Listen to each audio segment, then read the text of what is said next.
Hi అండి, welcome to Radha vlogs 111. అందరు ఎలా ఉన్నారు? నేనైతే చాలా బాగున్నా. ఈరోజు అయితే మా ఇంట్లో టిఫిన్ చపాతి బీట్రూట్ ఫ్రై.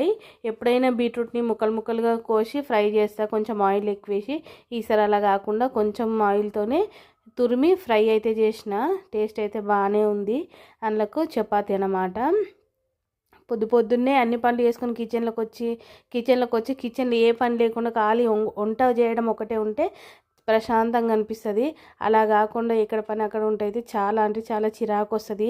అందులోనూ ఇప్పుడు ఎండాకాలము కొంచెము 9 అయ్యేసరికి కిచెన్లో వంటలు చేయలేకపోతున్నాము.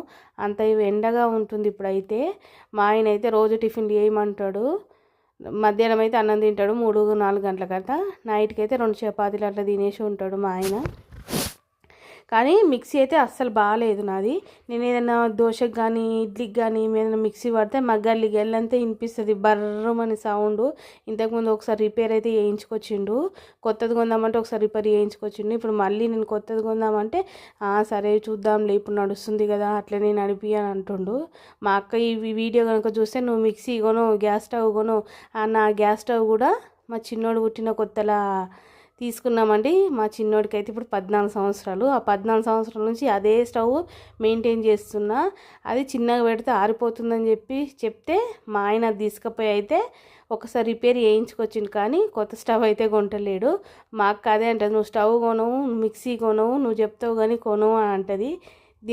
ఈ వీడియో చూసిన తర్వాత ఖచ్చితంగా అయితే ఆ మాట అయితే అంటది. వేడివేడిగా చపాతి బీట్రూట్ ఫ్రై అయితే అయింది. టేస్ట్ అయితే చాలా బాగుంది.